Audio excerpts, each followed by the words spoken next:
This is the new film from Lynn Ramsay, the brilliant Scottish director behind Ratcatcher, Morven Caller, We Need to Talk About Kevin, You Were Never Really Here. One of my favourite directors, as you will know, combines the visual poetry of Robert Bresson with the kind of down-to-earth grit of Ken Loach and the ecstasy of pure cinema. So, also renowned for getting career best performances out of cast. So you think of Samantha Morton in Morven Caller, you think of Tilda Swinton in Kevin, you think of Joaquin Phoenix in You Were Never Really Here.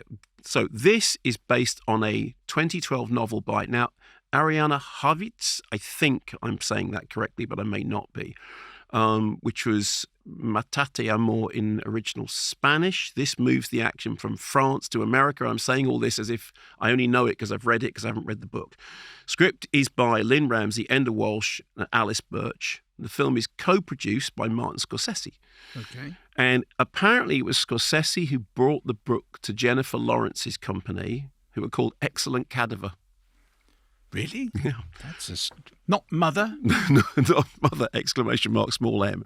And then she brought it to Lynn Ramsay. So Lynn Ramsay, Robert Pattinson are Grace and Jackson, who are a young couple. She's a writer. She's meant to be working on a book. He's working. They decamp from New York to rural Montana, where they move into this now vacant home of Jackson's deceased uncle. The home is it's in the middle of nowhere, pretty run down. They don't seem to mind. They are chaotically free spirits. They do lots of dancing and drinking and an awful lot of having sex and an awful lot of intoxication. And they're very, very sort of, they're full of fire. That is all changed, at least to some extent, by the arrival of a child and the inevitable need for them to tame some of their wilder ways. And it's worth pointing out, I think, that... no, we'll come back to that. Okay, fine. Let's not... So, let's hear a clip. Here is a clip from Die My Love. So do you think you'll have another one? Yeah, pregnant now. Cooking up twins. What happened to your hands? Oh, you should see the wall. Yeah, I am. I have 2 kids, and 2 is a lot, if I'm being honest. Seems like it. Babies, though. Babies are hard. I don't think anybody talks about that enough. It's all anyone talks about. It changes you. I think I nearly lost my mind for the first 6 months. When do you think you'll be getting it back? That is a good joke. So, as you probably read in a lot of interviews, so Jennifer Lawrence was pregnant during the production and has talked about the thing, because what then happens is that her mental health starts to deteriorate. And as it does, Jackson finds other outlets for his physical needs. She keeps finding packets of condoms in the glove compartment, as we would call it, of a car, and their lives sort of start to fall apart. Now, apparently, when Jennifer Lawrence brought the novel to Lynn Ramsay, Ramsay was uncertain about it because she didn't want to do another project about postpartum depression, because she thought that people will go, oh, well, you did that with We Need to Talk About Kevin, because so much of We Need to Talk About Kevin is about the Tilda Swinton character as opposed to the Kevin character. It's all about what is the mother imposing on the child, because the mother is sort of seeing the child as the embodiment of evil, but it's being sort of projected. Apparently, Lynn Ramsay was persuaded that it was a, quote, bonkers crazy love story. And to some extent, it is a bonkers crazy love story. She's also described it as a comedy. And I think it is a comedy in the same way that Punch Drunk Love is a violent comedy about love, or a violent love story. It is a bonkers crazy love story, but with it teetering on the brink of madness. And the film opens with this kind of apocalyptic image of a world in flames, and it's an image to which it will return. Actually, kind of reminded me, I was watching that in terms of the rain of hail, the rain of stones coming in from in an anemone. And during the course of the drama, the protagonists do get dragged to hell and back. And it also reminded me of the fact that the Divine Comedy, it's the Dante thing about comedy meaning a number of different things.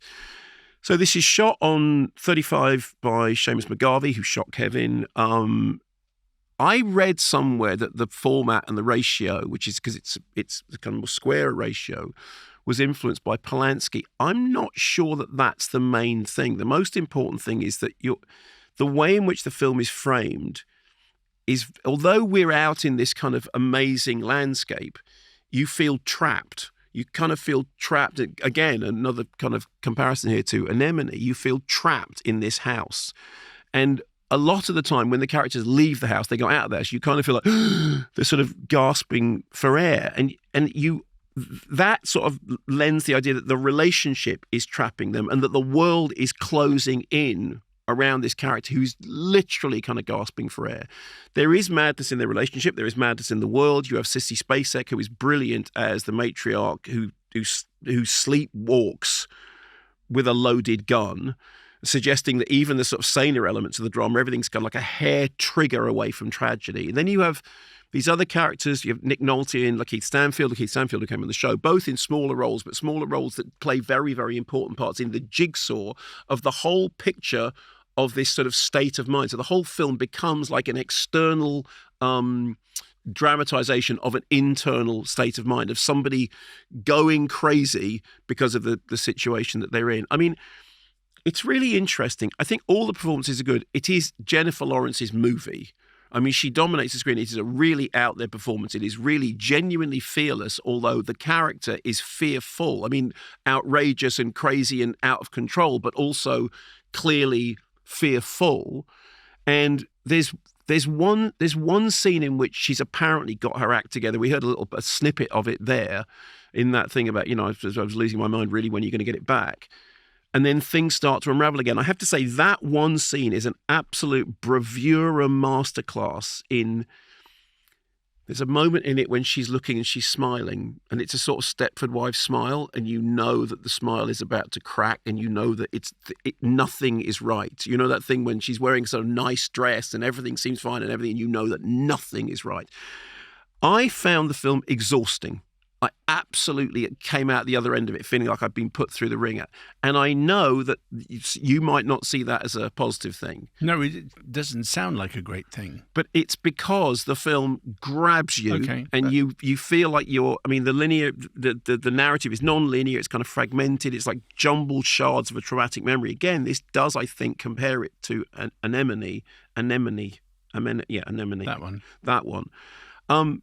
I can't imagine anyone else doing this material as well. I love Lynn Ramsey anyway. Jennifer Lawrence's performance is, it's really kind of, apparently she did say, I want to really go for it. And boy, does she go for it. She knows how to go for it. Oh, yeah. No. Oh, yeah. You've seen that. And I just think, thank heaven that we have filmmakers like this who are willing to make the kind of movie that is full on experiential. You are not going to come out of this in anything other than a state of utter raggedness. But before you see it again, you might want to leave it a bit. Do you think? I could have gone straight back in again, except that I needed to just lie down.